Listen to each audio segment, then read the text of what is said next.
টা নিয়ে আমি বলি। প্রথম কথা হচ্ছে যে পশ্চিমবঙ্গের নতুন শাসক যে মুখ্যমন্ত্রী তার যে কর্মকাণ্ড এটার জন্য আমি বলব বাংলাদেশের একমাত্র কূটনৈতিকভাবে প্রতিবাদ জানানো ছাড়া এই মুহূর্তে করা উচিত নয়।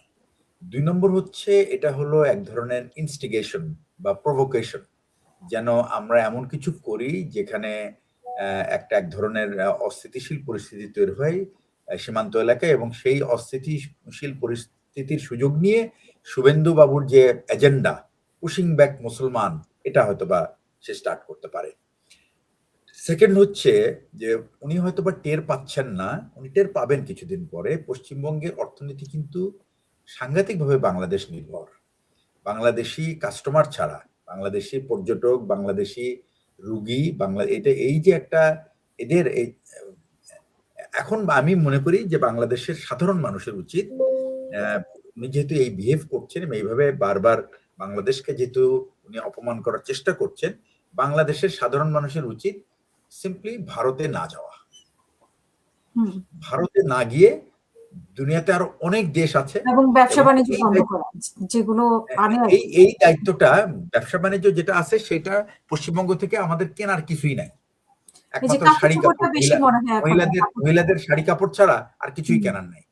এবং বাংলাদেশে যে কোয়ালিটির শাড়ি তৈরি হয় আসলে আনফরচুনেটলি আমাদের সমাজে এটা কেন এই চাহিদাটা এটা এখন আমার কাছে খুব স্পষ্ট না। এবং পাকিস্তানেও কিন্তু সেম কোয়ালিটি মানে আরো ভালো কম দামে আরো ভালো কাপড়। আমি পাকিস্তানের কাছে আমি এখন যেতে চাচ্ছি না। আমার কথা হলো যে বাংলাদেশ যদি এরকম একটা অপমানজনক পরিস্থিতির সম্মুখীন হয়, বাংলাদেশের জনগণকে এক হতে হবে এই অপমানের জবাব দেওয়ার জন্য এবং সেটা খুব নিশ্চুপে আমরা এটা দিতে পারি।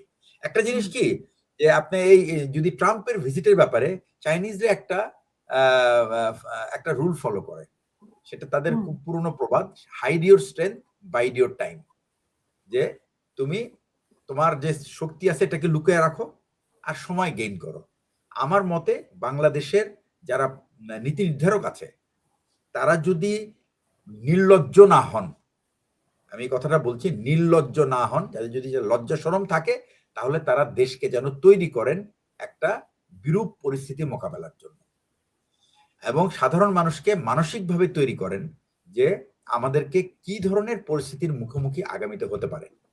নট বিকজ দ্যাট আমরা ভারতের সাথে আমরা মুসলমান, আমরা একটা মেজরিটি মুসলিম কান্ট্রি হিসেবে কিন্তু এটাই আমাদের সবচেয়ে বড় থ্রেট এখন।